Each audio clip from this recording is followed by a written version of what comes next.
desde o início, que começou ontem de manhã, mas de facto cheguei hoje do Brasil, mas ainda vim a tempo de participar, não só de cumprir o meu dever de aqui proferir a minha conferência, mas sobretudo também de acompanhar os trabalhos, e sei que têm corrido muitíssimo bem. Ainda ontem, no aeroporto de São Paulo, à tarde, ainda consegui ver um pouco uma intervenção através desse mecanismo magnífico que a Justiça TV nos dá, que é esta transmissão em direto a partir deste auditório para todo o mundo.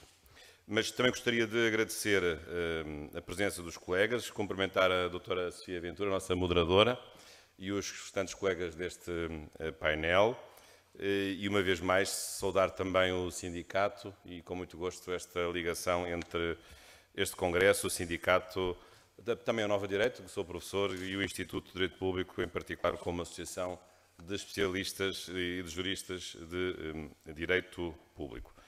Espero que tenham apreciado também aqui este campus, que é um campus realmente bonito. Muitos já saberão, é um campus que tem um jardim de flores, um jardim de cheiros, flores aromáticas e plantas aromáticas, do modo geral, alecrim, alfazema. Portanto, agora com esta temperatura que hoje temos de 30 graus, isto de facto permite explodir todos os aromas que estas plantas que nos rodeiam certamente vão propiciar. Mas explodir, mas não de uma forma exagerada, pelo menos aqui dentro. É isso que eu vou tentar fazer, não explodir demasiado, embora alguns temas que me pediram para tratar pudesse, porventura, tomar essa metodologia. Mas eu farei uma reflexão genérica sobre a Lei 35 de 2014 em relação aos trabalhadores da função pública, que é a Lei do Trabalho em Funções Públicas, mas num enquadramento geral que pode ser visto de diferentes perspectivas, e terminando em particular com um problema que tem sido um problema de muitos funcionários, não apenas os funcionários dos registros, mas de todos os funcionários públicos, que é o problema das medidas de austeridade e como isso tem sido aplicado e como isso tem sido interpretado e até considerado inconstitucional por parte do Tribunal Constitucional. Mas farei, portanto, uma breve digressão sobre alguns temas, terminando em particular com a análise da jurisprudência do Tribunal Constitucional sobre, precisamente, sobre a aplicação das medidas de austeridade em relação aos funcionários públicos e, portanto, também, claro, aplicando-se aos funcionários dos registros e notariado. E um primeiro aspecto que talvez seja importante referir, sendo os funcionários do registro e notariado funcionários públicos, como em geral os funcionários públicos são, como eu também sou, como professor de uma universidade pública, mas um aspecto muito importante é recuar um pouco na história e ver que os trabalhadores em geral e os trabalhadores da função pública têm direitos, mas esses direitos, que são direitos também fundamentais, foram reconhecidos em primeiro lugar aos trabalhadores do direito privado, dos trabalhadores abrangidos pelo direito do trabalho. Como sabem, o constitucionalismo que hoje nos rege, com as constituições que temos, com as suas características de divisão dos poderes, direitos fundamentais, regime representativo, democrático ou representativo, no princípio, nas revoluções liberais do século XVIII, princípios do século XIX, nós também tivemos a nossa em 1920, mas no princípio esses direitos não eram direitos ligados ao mundo do trabalho. A primeira geração de direitos fundamentais não foi uma primeira geração que tivesse levado em consideração a problemática do trabalho subordinado. Claro, poderão dizer isso foi uma falha do nosso constitucionalismo, não ter começado por aí, porque começou com outras coisas muito boas. Começou com alguns direitos de participação política, começou sobretudo com os direitos civis, direitos de privacidade, de liberdade de associação, liberdade de opinião, humanização das penas. Foi muito importante esse movimento no princípio do constitucionalismo, mas de facto, nessa altura, as sociedades não estavam ainda maduras para o problema do trabalho subordinado e para o problema da sua proteção, até por uma razão muito simples, porque no século XVIII ainda não estávamos na plenitude da Revolução Industrial. Embora a máquina a vapor já tivesse sido inventada em meados do século XVIII, por James Watt, mas a verdade é que a plenitude dos tempos, entre aspas, da Revolução Industrial não estava no princípio do século XIX, estava em meados do século XIX.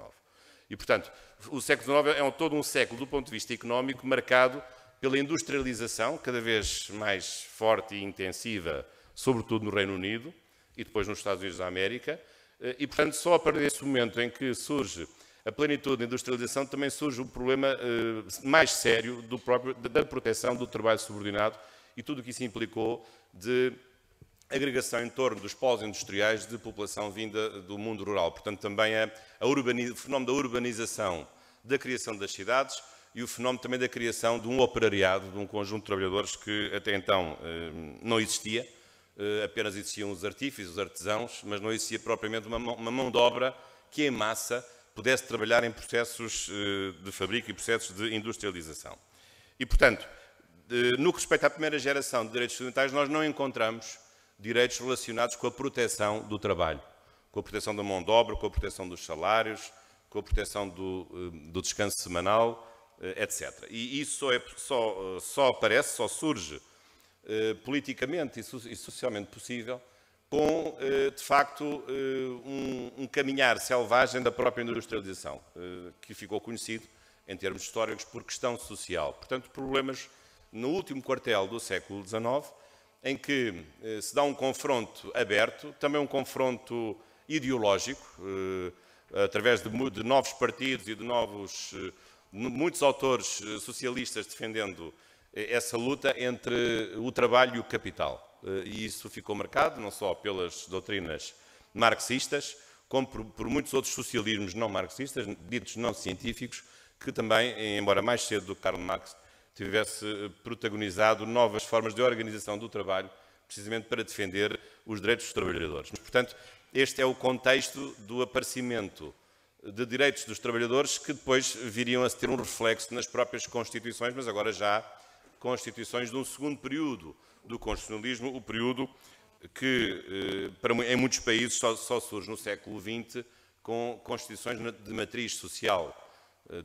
Simbolicamente, a primeira delas foi a Constituição Mexicana de 1917, a segunda, a Constituição Alemã de Weimar de 1919, embora depois na Europa, verdadeiramente, o período de Estado Social e de proteção efetiva dos trabalhadores, uma proteção democrática só pudesse ter sido trazida com as Constituições depois da Segunda Guerra Mundial.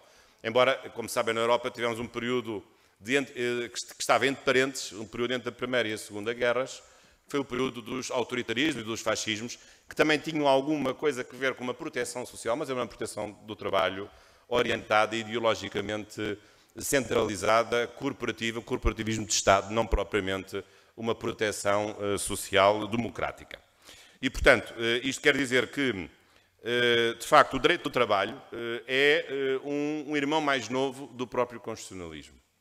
Ou talvez até o irmão mesmo mais novo de todos, porque se nós verificarmos, há novos ramos do direito que surgem com o século XIX, desde logo o direito constitucional, que não tinha antes qualquer tipo de referência com as características que nós hoje podemos ver numa Constituição como um instrumento de limitação do poder. Claro que o conceito de Constituição até pode remontar, com certeza, à Politeia de Aristóteles, mas esse conceito de Constituição de Aristóteles não tem nada a ver com o conceito de Constituição do século XIX, o conceito de Constituição formal e material, no sentido de uma Constituição com uma lei superior às demais, mas sobretudo uma lei suprema, não sobretudo na forma, ou não tanto pela forma, mas pelo seu conteúdo, pelo facto de incorporar opções fundamentais, opções identitárias de uma certa comunidade política, ao nível do seu regime político, ao nível da sociedade e ao nível da própria economia. E, portanto, julgo que desse ponto de vista há um conjunto de novos ramos do direito que aparecem. O direito administrativo também aparece no século XIX, como o direito constitucional, como o direito da segurança social, também aparece, enfim, com Bismarck, porventura será o pai das ideias de proteção social através da segurança social. O direito fiscal também, num certo sentido, aparece no século XIX, mas o direito do trabalho aparece ainda mais tarde do que estes ramos do direito, precisamente a partir do reconhecimento de um conjunto de direitos que, na questão social, aos trabalhadores. Basicamente, dois grupos de direitos. A questão do justo salário era a questão mais quente, digamos assim, na questão social. Saber se havia ou não havia um justo salário, ou se o salário poderia ser definido de uma forma relativista, conforme as condições do mercado. Esse era um problema. Aliás, a doutrina social da Igreja, na altura, pronunciou-se através de uma encíclica muito célebre, Rerum Novarum, de Leão XIII, dizendo precisamente que haveria um conceito objetivo e não subjetivo ou relativista de salário justo, e que haveria um imperativo moral e um dever jurídico de os empregadores pagarem um salário que fosse justo. Esse é um primeiro aspecto. E outro aspecto muito importante foi o reconhecimento dos sindicatos. Precisamente a possibilidade de os trabalhadores poderem unir esforços para juntos poderem contrariar algo que é profundamente assimétrico, que é o poder negocial do empregador, que é muitíssimo superior ao poder negocial de cada um dos seus empregados, que não tem outra escolha senão escolher o emprego que lhe quiserem impor, porque senão não tem dinheiro e vai passar fome e não consegue alimentar os seus filhos. E, portanto, o sindicalismo tem esta raiz virtuosa, que é precisamente a possibilidade de unir poucos para fazerem muito. Muitos poucos fazem muito. E, portanto, essa concertação, essa possibilidade de haver associações unindo as fraquezas de cada um dos trabalhadores individualmente considerados, faz uma grande força, uma força que possa ombrear com, evidentemente, a superioridade económica ou negocial das entidades empregadoras. E, portanto, também outro aspecto reconhecido pela Doutrina Social da Igreja, o direito à associação sindical dos próprios trabalhadores. Claro que, nessa altura, houve outras questões mais profundas, eu agora não vou entrar nesse aspecto. A questão central de um debate que a questão social trouxe entre a doutrina social da Igreja e as doutrinas marxistas foi uma outra questão, que era a questão da propriedade dos meios de produção. Enquanto que as doutrinas marxistas defendiam a apropriação coletiva dos meios de produção, a doutrina social da Igreja sempre defendeu o contrário, sempre defendeu que a propriedade privada deveria ser reconhecida e não deveria ser abolida. E, portanto, a solução da apropriação coletiva dos meios de produção, como também uma das soluções, neste caso na lógica marxista, para resolver a questão social, essa, evidentemente, que não ganhou consenso, embora depois, do ponto de vista dos sistemas políticos, como sabem, houve países que, convertendo-se ao comunismo, adotaram a solução de economias de direção central com a apropriação coletiva dos meios de produção. Mas essas experiências também, na maior parte dos casos, já terminaram. Bom, mas, portanto, isto significa que, quando chegamos ao século XX, aparece uma nova geração de direitos fundamentais, que nós dizemos direitos económicos e sociais, e culturais, até às vezes nessa trilogia, a chamada segunda geração de direitos, que curiosamente aparecem com dois conteúdos. Um conteúdo, no fundo, avant la lettre, porque ele estava já a ser discutido no século XIX, que são os direitos dos trabalhadores, quer direitos individuais, direito ao justo salário ou ao reconhecimento às férias, ou ao descanso semanal, ou condições de higiene e segurança, quer direitos coletivos dos trabalhadores no que respeita às associações sindicais e aos direitos inerentes das pessoas coletivas sindicais para, por exemplo, participarem na contratação coletiva ou na questão da decretação do direito à greve. Mas depois, também, os direitos económicos e sociais acabam por incluir um segundo grupo que vem um pouco mais tarde, que são os direitos sociais aos serviços públicos, direito à saúde, direito à segurança social, o direito à educação públicas ou, pelo menos, acessíveis em geral a todos e, portanto, reconhecendo no Estado um dever de prestação de um conjunto de cuidados de serviços de natureza social. E, portanto, assim estamos hoje num contexto em que os direitos dos trabalhadores se inserem num Estado que se consolidou como Estado social, como a primeira da subgeração, ou das subgerações que estão dentro da geração segunda desses direitos e que têm sido, aliás, ao longo do tempo, reconhecidos até hoje. Claro que a questão hoje do sindicalismo e dos direitos dos sindicatos é uma questão que tem sido muito discutida, embora seja importante reconhecer que hoje, ao nível das relações internacionais, o trabalho tem consigo uma organização que é muito antiga, que foi criada logo a seguir à Primeira Guerra Mundial. A OIT foi criada no Tratado de Versalhes, a Organização Internacional do Trabalho, no Tratado de Versalhes de 1919, que selaria o fim da Primeira Guerra Mundial, e ela continua aí, pertencendo à família das Nações Unidas. Mas, evidentemente, que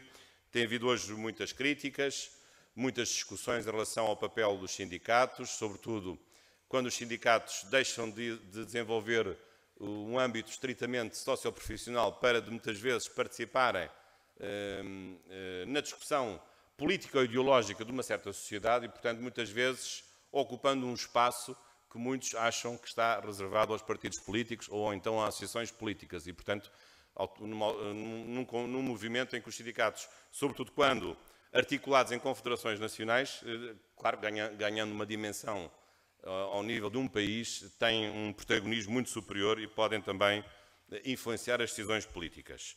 Penso que isso em si não pode ser condenável, embora isso tenha um risco, que é o risco da politicização e a partidarização dos sindicatos, e como sabemos isso pode correr bem, pode correr mal, conforme precisamente o destino que o povo atribui aos próprios partidos políticos, mas evidentemente que é um risco acrescido que os sindicatos correm, porque acabam indiretamente por também serem submetidos a um escrutínio eleitoral. Bom, mas isto é apenas um enquadramento para explicar a importância dos direitos dos trabalhadores, que em grande medida são direitos que também são protegidos pelas Constituições, aliás, as Constituições de todos os países, não estou aqui em particular a fazer nenhuma referência especial, embora devo dizer que a Constituição Portuguesa de 76, que no próximo ano fará 40 anos, essa de facto é daquelas que leva mais longe, e de uma forma, a meu ver, bastante equilibrada, a própria proteção dos direitos dos trabalhadores, até porque houve algo de muito importante que aconteceu na primeira revisão da Constituição, em 1982, quando precisamente se criou um capítulo próprio dando mais força a esses direitos para os direitos, liberdades e garantias dos trabalhadores. E, portanto, resgatando esses direitos de uma localização sistemática na versão originária da Constituição, em que, porventura, poderiam ser considerados direitos enfraquecidos porque mais conexos com os direitos económicos, sociais e culturais. Mas hoje temos essa ambivalência, temos uma boa parte desses direitos que estão na parte que, no título, diz respeito aos direitos, liberdades e garantias, com toda a força que isso implica, de direitos autoaplicáveis e autoexecuíveis, e depois também está uma outra parte desses direitos que são já direitos dos trabalhadores de natureza económica e social. Bom, mas agora é importante, como segundo aspecto, chegarmos à função pública, chegarmos aos direitos dos trabalhadores da função pública. Conceito em si também que é recente, porque, deste ponto de vista, a função pública aparece como aparece precisamente juntamente com o direito administrativo, porque o direito da função pública é um ramo do direito administrativo e aparece, evidentemente, num contexto de trabalhadores de uma administração pública, que é a administração pública que obedece a um paradigma que foi estabelecido a partir do Estado Constitucional. Com certeza que sempre houve trabalhadores ao serviço dos poderes públicos, porque não há nenhuma sociedade organizada que não tenha poderes públicos e qualquer poder público tem que ter recursos humanos que leve por diante as suas decisões e execute as suas deliberações. Mas, verdadeiramente, neste sentido de um estatuto diferenciado, específico, dos trabalhadores da função pública, esse estatuto é inerente, evidentemente, a um paradigma de uma administração pública moderna, criada também no contexto do direito administrativo. Mas, precisamente, nesse contexto, não deixa também de ser impressionante verificar um outro avanço que reforça o estatuto dos direitos fundamentais e dos direitos em geral dos trabalhadores da função pública. É que, num primeiro momento, os direitos ou a relação jurídica de direito administrativo dos funcionários públicos era vista como uma relação especial de poder, ou seja, os trabalhadores da função pública, por serem servidores, às vezes, por exemplo, no Brasil usa-se a expressão servidores públicos, por serem servidores dos poderes públicos, não deveriam ter os mesmos direitos dos outros trabalhadores e até nem deveriam ter direitos como cidadãos. A verdade era essa. E, portanto, haveria aqui um estatuto diminuído dos trabalhadores da função pública em relação aos outros cidadãos. Aliás, muitas vezes comparando o seu estatuto, imaginem, com coisas profundamente diferentes, como, por exemplo, o estatuto dos doentes num hospital, que por exemplo, tivesse uma doença infecto-contagiosa, claro qual é a restrição que têm, não podem sair do hospital, sob pena de contaminar toda uma população. Ou imaginem os poucos direitos que têm os reclusos que estão confinados na sua liberdade num estabelecimento prisional. Portanto, em livros antigos aparece muitas vezes a relação jurídica administrativa como uma relação especial de poder em que há um estatuto de sujeição, de especial restrição da liberdade e dos direitos individuais e coletivos dos trabalhadores da função pública só pelo facto de estarem nessa posição de servidores e de colaboradores dos próprios poderes públicos. Mas hoje, evidentemente, que essa visão é uma visão ultrapassada, porque muitas vezes essa visão correspondia a regimes autoritários e totalitários, ou porque muitas vezes essa visão correspondia a uma errada percepção do próprio fenómeno do trabalho público. E, portanto, se houve aspectos em que houve uma melhoria sensível no reconhecimento do Estatuto Constitucional dos Trabalhadores da Função Pública, foi precisamente na aquisição de um conjunto de direitos fundamentais, em grande medida em paralelo com os direitos fundamentais que, desde a origem, foram sempre reconhecidos aos trabalhadores na função privada, ao abrigo do direito privado do trabalho, e, portanto, não havendo nenhuma razão, a não serem certas particularidades, para que lhes fosse retirado esse estatuto de igualdade em relação aos outros trabalhadores. Claro que isto não significa que os trabalhadores da função pública tenham exatamente os mesmos direitos. Pode haver situações especiais, de restrições especiais, isso parece-me evidente. Aliás, a Constituição Portuguesa trata disso de uma forma objetiva.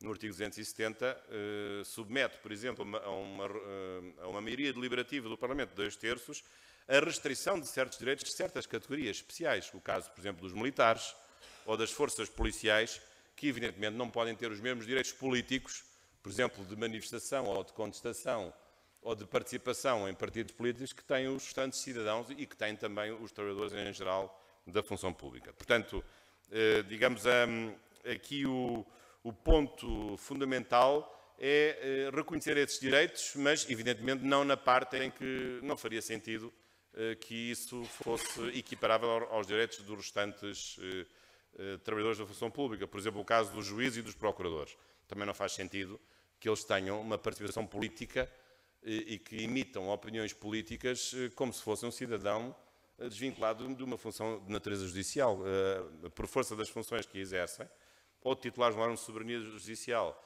ou de colaboradores da Justiça, como é o caso do Ministério Público, evidentemente que têm de estar submetidos a uma restrição especial no que respeita à sua liberdade de expressão e de expressão do seu pensamento, e também a liberdade de opinião do ponto de vista político. Bom, mas como quer que seja, a verdade é que, se nós olharmos hoje aquilo que a Constituição dispõe nesta matéria, que tem precisamente um artigo sobre, há vários artigos sobre a administração pública e sobre os direitos e garantias dos trabalhadores da administração pública, nós verificamos que tudo isso está devidamente acautelado e que ficou para o passado um conjunto de dúvidas que, de facto, a certa altura tinham assaltado os especialistas em direito da função pública. Ainda me recordo, enfim, há uns anos atrás, da discussão que havia, por exemplo, sobre se os funcionários públicos podiam ou não ter contratação coletiva. Houve essa dúvida. Durante uns anos havia a dúvida sobre se faria sentido que os trabalhadores da função pública pudessem ter ao seu dispor esse instrumento de regulação coletiva das relações de trabalho. E a dúvida tinha por base isto. Mas se o seu estatuto está definido na lei, ou se está definido numa entidade que, além de ser patronal, é uma entidade que é legislativa, que é o Estado patrão e o Estado legislador, então faz sentido que haja uma autonomia coletiva quando, precisamente, um dos lados, a entidade empregadora é ela própria a detentora do próprio poder legislativo. Portanto, durante muito tempo essa dúvida colocou-se, mas ficou resolvida, evidentemente, da melhor forma, que foi reconhecendo que os trabalhadores da administração pública também pudessem participar e pudessem ter ao seu dispor poderes de regulamentação coletiva e de contratação coletiva. Eu lembro, portanto, dessa questão, que era uma questão, enfim, que durante algum tempo se discutiu. Como também outra questão que também se discute talvez mais hoje, que é o direito à greve de certos funcionários públicos. Como é o caso, por exemplo, do direito à greve, saber se há direito à greve por parte dos juízes ou por parte dos procuradores. Por acaso não fui afetado por esta greve, desta semana que termina hoje, ainda por cima, tendo aterrado desta manhã no cockpit do avião por simpatia do comandante que ia ao meu lado no avião, mas, de facto, o problema é saber se, desse ponto de vista, nós podemos aceitar que certas categorias de funcionários públicos possam exercer o direito à greve, uma vez que eles exercem um poder político. Porque os juízes, num certo sentido, são trabalhadores da administração pública, mas os juízes são, acima de tudo, titulares de um órgão de soberania que são os tribunais. Cada tribunal é um órgão de soberania. E, portanto, um órgão de soberania faz greve. parece difícil aceitar essa conclusão. Mas isso é uma outra discussão que tem sido colocada e, portanto, também objeto de alguma controvérsia. Bom, portanto, este é o panorama que nós temos hoje na nossa Constituição e, infelizmente, a legislação ordinária até já abandonou o conceito de função pública, porque a nossa Constituição continua a dizer função pública, usa essa expressão, mas a nova legislação, sobretudo esta e outras, a Lei 35 de 2014, fala no trabalho em funções públicas, mas, de facto, do ponto de vista constitucional, a expressão, a nomenclatura certa, é a nomenclatura função pública. Mas eu agora vou focar, talvez referir aqui dois temas, que já passando à parte conclusão, dois temas que eu considero realmente neste momento marcantes da nossa função pública em geral, também se aplicando aos funcionários do registro notariado, que no fundo são dois desafios ou dois problemas realmente candentes. O primeiro é o movimento que está consolidado, que a Lei 35 de 2014 consolida, que é o movimento da contratualização e da privatização da função pública. Contratualização, como sabem, porque progressivamente a relação jurídica de emprego público é desenhada a partir do paradigma do contrato de trabalho, ainda que um contrato de trabalho que de si já era um contrato adaptado do contrato de direito civil, mas o problema é que a aproximação do contrato de trabalho em funções públicas ao contrato de trabalho privado traz um outro problema, porque o próprio direito de trabalho está-se a aproximar do direito civil comum. Portanto, há aqui, digamos, um duplo processo de privatização, ou de transformar o trabalho humano numa mercadoria qualquer, e, portanto, daqui a pouco já nem vale a pena ter contrato de trabalho, porque é um contrato como qualquer outro. Aliás, como era assim antes de aparecer, precisamente, o direito de trabalho, que visou construir um contrato de trabalho que fosse diferente do contrato das obrigações que já vinha do tempo romano e, portanto, estabelecendo adaptações e direitos especiais em homenagem à dignidade do trabalho humano que estava a ser prestado no contexto do conceito de trabalho subordinado. Mas, portanto, esse é um problema de, no fundo, uma dupla privatização do direito do trabalho em funções públicas, mas, ao mesmo tempo, isso também implicando uma contratualização desse mesmo vínculo. Porque a minha própria história pessoal, como julgo que a maior parte dos colegas que aqui estão, o demonstra à saciedade. Eu comecei a minha carreira como professor universitário sendo nomeado e hoje sou um simples contratado. Portanto, o meu vínculo já ficou degradado. Primeiro fui nomeado, agora passei a ser contratado, sem ter dito nada, sem ninguém me ter perguntado nada sobre o assunto.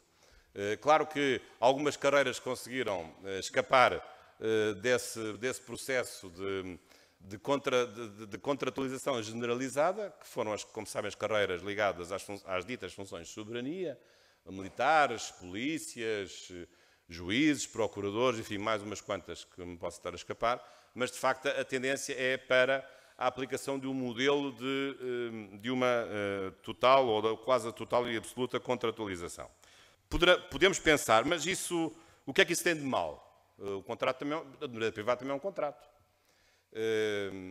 Isso até não será melhor para gerir as carreiras? Não será melhor até porque muitas vezes a experiência do direito de trabalho privado é uma experiência mais antiga, com mais casuística e, portanto, muitas vezes pode permitir ter uma maior flexibilidade na resolução dos problemas. Pois é que está, é que essa flexibilidade é que me assusta. Porque os trabalhadores da função pública não são trabalhadores de uma simples empresa que tenha 30 ou 40 trabalhadores. E que é uma empresa familiar ou uma empresa de um local, é que os trabalhadores da função pública têm sobre os seus ombros encargos que os outros trabalhadores não têm. E muitas pessoas esquecem isso.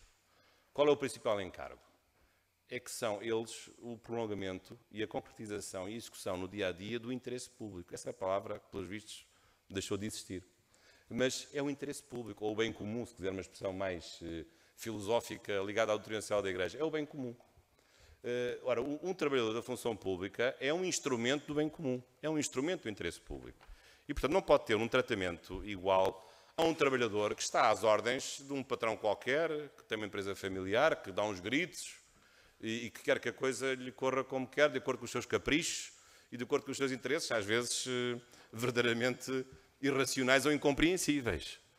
Não, o trabalhador da função pública está ao serviço de um poder público, é um poder de todos. Já não estamos numa concepção patrimonialista do Estado, em que o Estado era dos seus detentores. Até ao século XVIII, como sabem, havia reis que deixavam em herança cargos aos seus protegidos.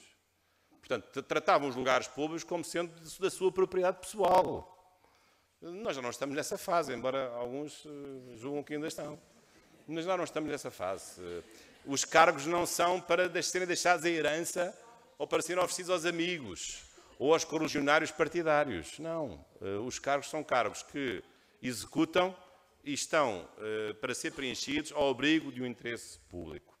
Isso é muito importante. E depois há certos cargos, além do mais, que se submetem a especiais regras de imparcialidade, de legalidade, em que a obediência hierárquica não é uma obediência cega, é uma obediência em função do cumprimento de um conjunto de princípios constitucionais, da proporcionalidade, da igualdade, da boa-fé. Portanto, não podemos considerar que a função pública é um mero contrato de trabalho em que aparece um qualquer empregador arbitrário que dá umas ordens e o funcionário público tem que obedecer cegamente sem se questionar sobre o que é que está a fazer. E, portanto, infelizmente, este processo que tem vindo a ser seguido de privatização e de contratualização é bastante perigoso porque, no fundo, vai diluir uma noção de interesse público que, em grande medida, era garantida por uma concepção estatutária da função pública, que se perdeu, porque agora já não temos uma concepção estatutária, mas temos uma concepção contratualista do vínculo do direito administrativo da função pública, em geral, não obstante alguns nichos, algumas ilhas de exceção, e, portanto, com essa visão contratualista, o que é que sucede? Deixa de haver um interesse público que é geral e abstrato para todos, deixa de haver um critério, depois em vários aspectos nas carreiras, na promoção, na categoria, no poder disciplinar, para depois também entregarmos o negócio, entre aspas, às chefias de cada um dos serviços. E, portanto, dilui-se por completo também uma concepção global e estatutária e, portanto, fazemos aqui uma entrega, depois de um poder de orientação da progressão nas carreiras também ao chefe de cada serviço. E, portanto, tudo isso em prejuízo, a meu ver, de uma visão que, a meu ver, justifica diferenças ainda entre o direito da função pública e o direito do trabalho privado. Claro que essa não é a tendência e, sobretudo, a tendência é também para se chegar ao ponto de considerar a administração pública e os serviços públicos como uma qualquer empresa que também pode ir à falência. Que, se o Estado tiver necessidade, fecha o serviço, como se o Estado em si pudesse um dia fechar. Se calhar é o que vai acontecer. Mas eu acho que as coisas não são assim. Acho que há uma diferença entre ser funcionário público que está a exercer uma função no âmbito do bem comum, ao abrigo do interesse público, e uma empresa que, estando no mercado, tem outro tipo de lógica e corre outro tipo de riscos que não os próprios funcionários. E, portanto, penso que, desse ponto de vista, é extremamente perigoso olhar para as carreiras da função pública e ver nelas uma carreira como outra qualquer, de uma qualquer empresa, submetida às vicissitudes de um mercado que não existe, porque em grande medida os setores da administração pública não estão no mercado, porque são funções exercidas em exclusividade, não há concorrência, nem tem de haver, nem pode haver, não há concorrência na justiça ou não há concorrência na defesa. E, portanto, ou não há concorrência numa função regulatória. O regulador não tem um concorrente que também seja regulador, que eu saiba, o regulador é um só. Portanto, em grandes zonas, na minha parte, eu diria, da administração pública, não há uma ideia de concorrência. Portanto, se não há ideia de concorrência, como é que nós podemos aplicar aos funcionários, aos recursos humanos dessas entidades, uma lógica que vem do mundo empresarial, da concorrência e do mercado em geral e do mercado de trabalho em particular? Portanto, tenho as minhas dúvidas e, sobretudo, dúvidas que se adensam quando existe uma concepção dominante, que é de que os funcionários públicos, neste momento, se tornaram no alvo a bater das políticas de austeridade, infelizmente. Ou digamos que os funcionários públicos se tornaram no mal que é preciso fazer desaparecer. E, sobretudo, com ideias realmente incríveis que passam para a opinião pública e que talvez os sindicatos da função pública tenham alguma responsabilidade de não terem conseguido contrariar, que é a ideia de que os funcionários públicos não fazem nada, que são os preguiçosos, a ideia de que os funcionários públicos ganham muito mais do que ganham os outros trabalhadores. Mas depois é preciso lembrar algumas coisas que são evidentes. É que os funcionários públicos, quando entram por um concurso. Com certeza que há concursos que têm uma só fotografia, que é normalmente a fotografia invisível. Mas tem, assim, às vezes, uma ligeira coloração, laranja ou rosa, um pouco azulada, mas essa menos, é mais fraquinha. Realmente, sim, mas, de um modo geral, o concurso aí está. E quem concorreu à função pública, como é o meu caso, por diversas vezes, como professor universitário, sabe que é preciso a pessoa submeter-se a critérios de escolha e alguma objetividade deve haver, porque as coisas passam por um crivo e por um processo de decisão que é sempre um processo de decisão formal. E, por outro lado, também é preciso ver que na administração pública, de um modo geral, os funcionários são muito mais qualificados do que são os funcionários da função privada. E, portanto, não é de admirar que eles possam ganhar mais algum dinheirinho, porque também têm mais qualificações. Como sabe, o meu número de licenciados está na função pública, não está no trabalho de função privada. E depois também temos outras coisas também que é o contrário, é que enquanto na função pública o limite máximo salarial, a não ser agora o novo Conselho de Administração da RTP ou Banco de Portugal, é o limite do ordenado do Sr. Presidente da República, que são 7.000 euros à volta disso, mas há sempre alguém que consegue escapar e ir mais além. Mas nós verificamos nas empresas privadas o que é que as pessoas ganham, nos bancos, etc. Hoje agora os parlamentares europeus, não são empresas privadas, ou o nosso antigo Presidente da Comissão Europeia, o que é que ele ganhou como Presidente da Comissão Europeia, sendo uma função pública, neste caso europeia. Portanto, é preciso ver as coisas como elas são, do ponto de vista dos direitos e dos deveres de cada um. Por exemplo, outra coisa que não é referida, o funcionário público, por definição, em regra, exerce as funções em exclusividade. Os funcionários privados não têm essa exclusividade. A única exclusividade que têm é uma exclusividade óbvia de não andarem a fazer jogo paralelo e concorrencial à sua própria empresa, como é óbvio. Mas um funcionário privado, nas suas horas vagas, ou vai dançar para uma discoteca, ou vai fazer outra coisa qualquer. Portanto, pode ter outros modos de vida. Agora, um funcionário público não está submetido, em regra, a um estatuto de exclusividade. E, aliás, cada vez mais apertado, do ponto de vista de abrir exceções à acumulação, a essa exclusividade, e, portanto, permitindo a acumulação de funções, quer sejam com outras funções públicas ou funções privadas. Também é outro aspecto que é preciso referir. Bom, mas, portanto, aqui fica o meu lamento, a minha preocupação, sem propriamente dar aqui uma solução concreta sobre esta evolução. Penso que esta lei 35 de 2014 teve pelo menos uma vantagem, como sabem, que foi uma certa codificação, a junção num único diploma de um conjunto de diplomas dispersos, sobretudo a questão dos vínculos e a questão do estatuto disciplinar. Primeiro teve essa vantagem, e ser sempre uma vantagem de haver uma vontade do legislador, que é uma vontade contemporânea, mas ainda assim o caminho que é seguido é um caminho que não é, aliás, totalmente inovador desta lei, porque já vem da lei 12A, é um caminho realmente que é preocupante, sobretudo no caso da 12A, um caminho verdadeiramente incrível, que é o caminho da simplificação das carreiras, como se as carreiras na função pública se pudessem reduzir a 3. Quer dizer, a diversidade de tal ordem que nós temos na função pública, como é que isto se pode reduzir a martelo, foi o que se fez, a martelo, encaixar tudo em 3 categorias gerais. Agora, uma última reflexão sobre o contexto da função pública nestes tempos de crise, que felizmente se vai atenuando. Acho que isto não está seguro, mas espero que as coisas agora, julgo que estejam a melhorar.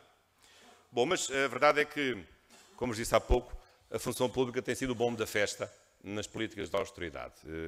E eu, a certa altura, comecei até a ter vergonha de ser funcionário público. Aliás, eu já nem dizia, às vezes dizia, você é professor, sim, de uma universidade privada, que era para não ficar com esta vergonha, e também é verdade, é sempre bom estar a jogar nos 2 carrinhos. Mas, de facto, a certa altura, quase que tinha vergonha de ser funcionário público, é verdade. E já sou funcionário público desde 91, portanto, já há um bom número de anos. Acho que comecei a minha carreira no Centro de Estudos Fiscais, imagina, no Ministério das Finanças. Bom, mas e entrei por concurso público, claro. E não foi por nenhuma cunha partidária. Nem fotografia. Portanto, agora, a questão que se coloca é esta.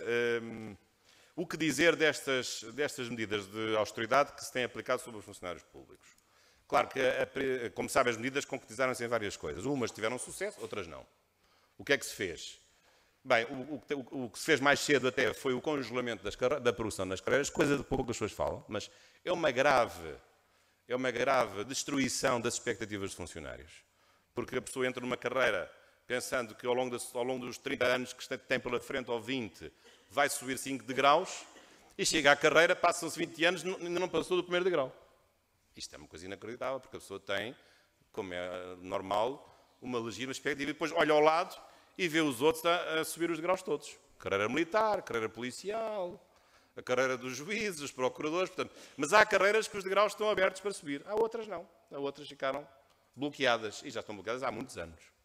E isto não só põe em causa a progressão do ponto de vista do brio profissional da pessoa, como também depois tem implicações, como sabem, do ponto de vista remuneratório. Mas essa é a primeira medida, e essa até, aliás, não tem sido nova, já foi aplicada noutros tempos, é verdade. Mas é uma medida que tem também, é uma medida mais oculta, mais disfarçada, mas tem implicações muito graves. Depois a outra medida, que esta está em vigor também, a partir de, portanto, já na última fase socrática, foi a medida da redução dos salários. Essa tem-se mantido, sempre todos os anos no Orçamento de Estado, sempre com aquela ideia de que é só durante um aninho, portanto isto vai passar depressa. A verdade é que já lá vão 5 ou 6 anos. E sobre essa medida, realmente para este ano tinha havido ainda uma tentação, que era de ainda aumentar mais essa redução, e agora e a ideia seria não ser a partir dos 1.500 euros, mas ser a partir dos 675, e depois aumentar no escalão superior, não ser só até 10%, mas ser até 12% nos ordenados, nos vencimentos superiores. Mas, felizmente, esta medida, esta última alteração, não passou no célebre acórdão do Tribunal Constitucional de 30 de maio de 2014. Depois também tivemos pelo caminho duas tentativas frustradas, felizmente, de suspender primeiro os 2 subsídios e depois um subsídio. Isso nunca passou no Tribunal Constitucional. E, portanto, são estas digamos, as medidas que têm sido tomadas em relação à função pública. Claro que aí o Tribunal Constitucional, a meu ver bem, tem aplicado o seguinte raciocínio. O raciocínio de que essas medidas só se podem justificar num período conjuntural, porque se é uma crise que nós vamos enfrentar, a crise não é uma crise, por definição não pode ser uma crise definitiva, não há crises eternas, e, portanto, só se justifica enquanto houver um contexto de crise. O grande problema é saber o que é que define esse contexto de crise. E se numa primeira fase o Governo escudou-se numa coisa que era formal, que era o PAEF, o Programa de Assistência Económico-Financeira, a verdade é que hoje já não há PAEF, ainda há umas ligeiras deveres acessórios que ficaram do PAEF, embora, como sabem, o empréstimo terminou, as transferências terminaram no ano passado, mas agora anuncia-se a continuação dessas medidas de crise, sem PAEF, e sem que as variáveis macroeconómicas estejam no vermelho, porque agora as coisas, o déficit público vai ficar abaixo de 3%. E, portanto, agora já não se percebe bem onde é que está a crise. Portanto, o problema aqui é saber o que é a crise. Que crise é esta? É uma crise certificada por um programa de assistência económica ou financeira, ou é uma crise que seja um conceito subjetivo que é definido pelos políticos em função das circunstâncias? Isto lança uma grande insegurança sobre a legitimidade das medidas. E, portanto, neste momento, vamos ver o que é que o Tribunal Constitucional vai decidir.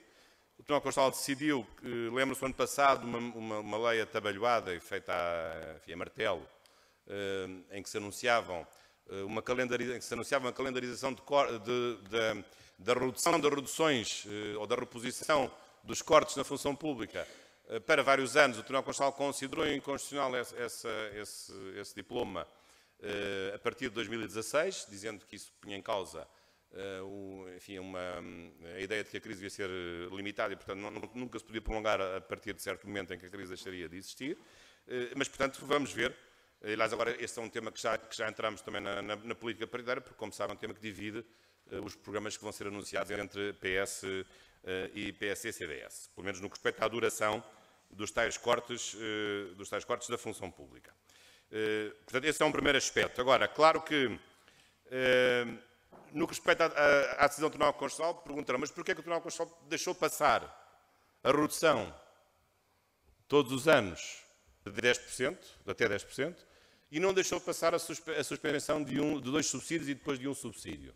Porque em nome da crise, então deveria ter deixado passar umas e outras medidas. Porquê é que não deixou passar nas duas medidas. Aliás, isso tem sido objeto até de crítica, porque se o argumento é o mesmo, se é a crise, então a crise tanto se aplica para a suspensão dos subsídios como se aplica para o corte das próprias remunerações, dos próprios direitos dos trabalhadores. E ainda por cima, há um direito que foi incorporado precisamente pelas leis da função pública, que é o direito à irredutibilidade da prestação, que é um princípio que vem do direito privado, segundo o qual o trabalhador não pode ver nunca reduzida a sua retribuição. É o que estava na antiga Lei Geral do Trabalho e que agora passou para o Código de Trabalho de 2003 ou de 2009, é um novo código, mas é o mesmo Código de 2003. E, portanto, não se percebe porque é que, nos casos, o Tribunal Constitucional considerou que haveria inconstitucionalidade e, noutros casos, considerou que não haveria inconstitucionalidade. Porventura, o raciocínio pode ser um raciocínio com base numa desigualdade excessiva, porque, de facto, o grande problema aqui da função pública é que tem sido penalizada dupla ou triplamente em relação aos outros funcionários, aos outros trabalhadores. Partindo do pressuposto que nós somos todos portugueses, ou pelo menos somos todos contribuintes. E, portanto, havendo um aumento de impostos que é para todos os trabalhadores, depois a função pública ainda tem penalizações especiais. Tem a penalização da redução salarial, teria a penalização da suspensão dos subsídios e tem a penalização do congelamento das carreiras. Portanto, isto já é demais.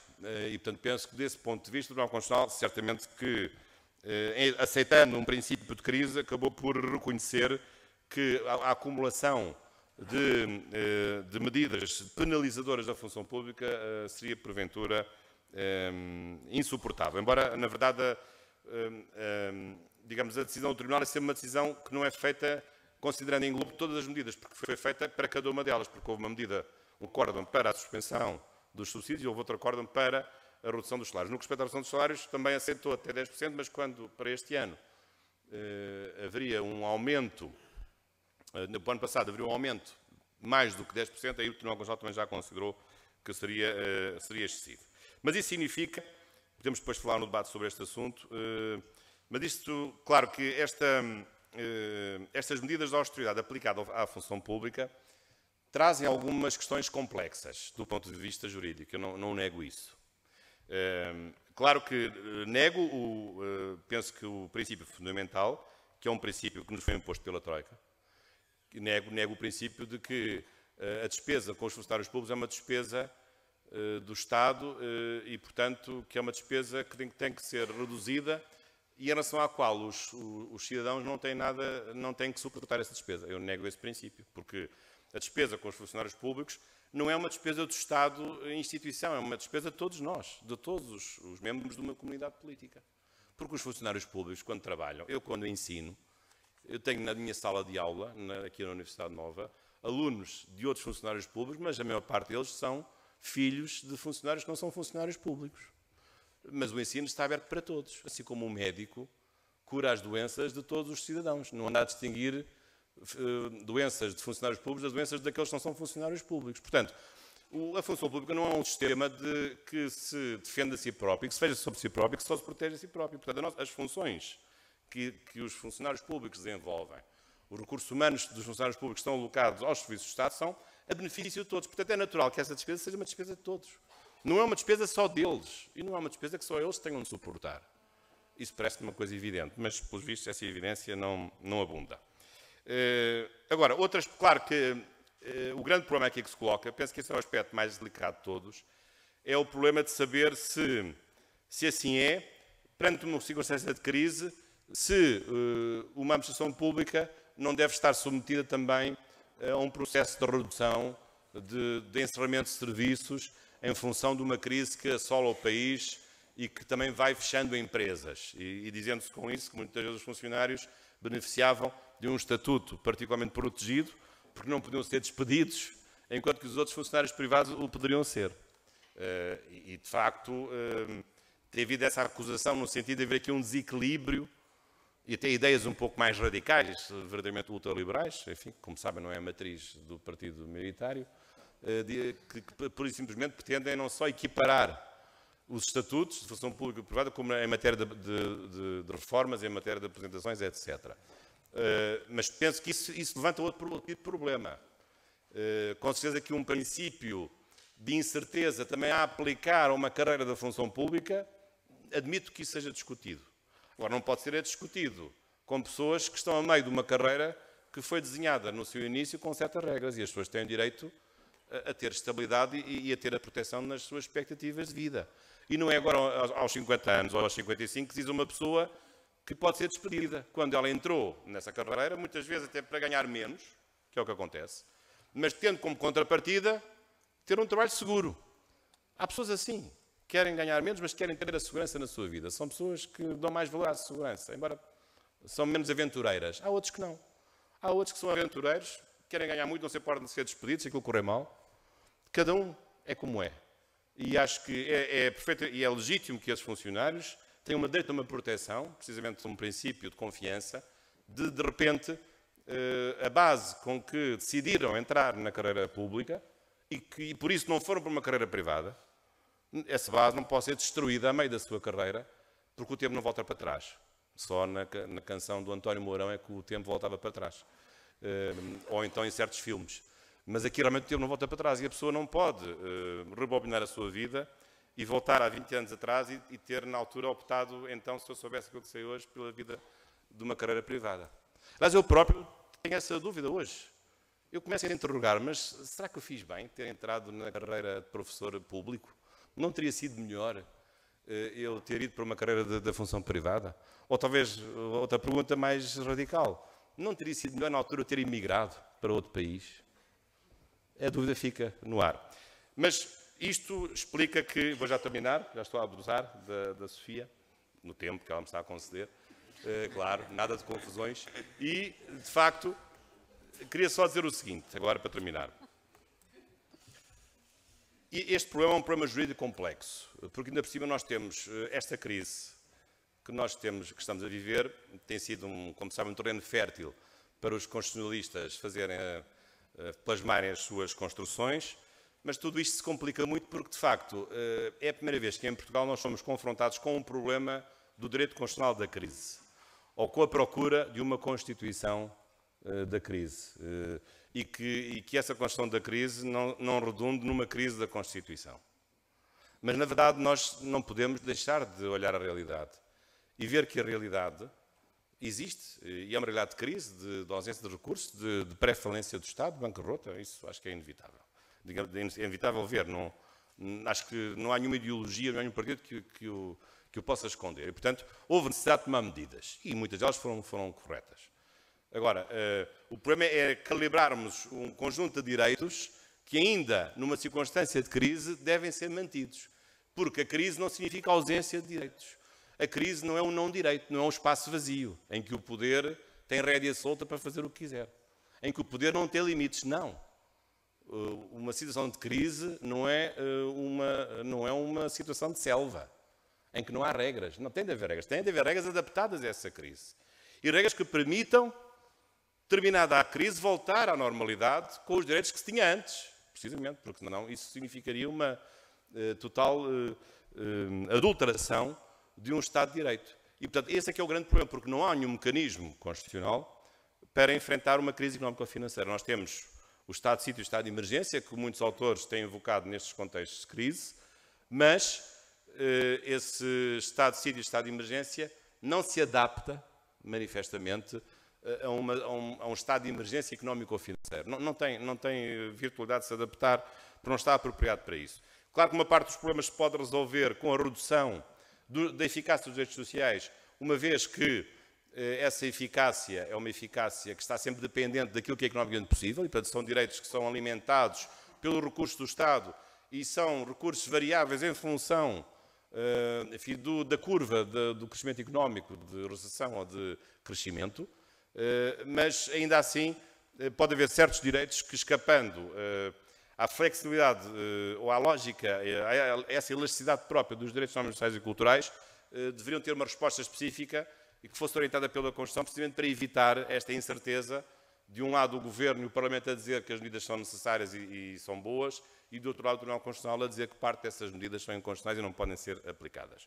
Mas, portanto, também aprendemos, neste contexto de crise, que é necessário reformular essas regras e corrigir essas regras. Penso que esse foi, em parte, o trabalho do Tribunal Constitucional, que o fez, através, sobretudo, da aplicação de princípios constitucionais. Difíceis de interpretar. Hoje o direito constitucional é, sobretudo, um direito de princípios, em que se suscitam opiniões muito divergentes.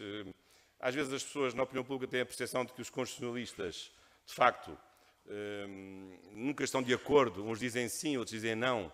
E eu, às vezes, estou comigo a pensar, será que ou somos doidos, ou somos brincalhões, ou somos incompetentes? Porque realmente um diz sim, o outro diz não, ao mesmo problema, dando soluções opostas à mesma questão, aplicando o mesmo princípio do constitucional. Mas isso inera a natureza e a hermenêutica própria dos princípios, e também só assim é que o direito constitucional pode resolver os problemas, porque também desiludam-se se pensarem que todos os problemas estão resolvidos numa Constituição. Não, uma Constituição é uma lei como outra qualquer, tem as suas imperfeições, tem de adaptar-se aos novos tempos e, de facto, esta crise que desta vez nos cercou de uma forma particularmente violenta, também pôs à prova a própria Constituição e certamente que daqui retiramos ensinamentos para no futuro podermos de novo enfrentar situações de crise, mas sem nunca, e isso é que é importante, alijar e renunciar a esses princípios fundamentais no Estado de Direito. Penso que esse é um mérito do Tribunal Constitucional, acho que isso deve ser reconhecido, não obstante um outro erro pelo caminho, quem é que os não tem, e penso que desse ponto de vista também tem sido o trabalho e a colaboração de constitucionalistas e, de um modo geral, dos juristas e dos juízes que têm aplicado estas leis. Muito obrigado pela vossa atenção e continuação de bons trabalhos.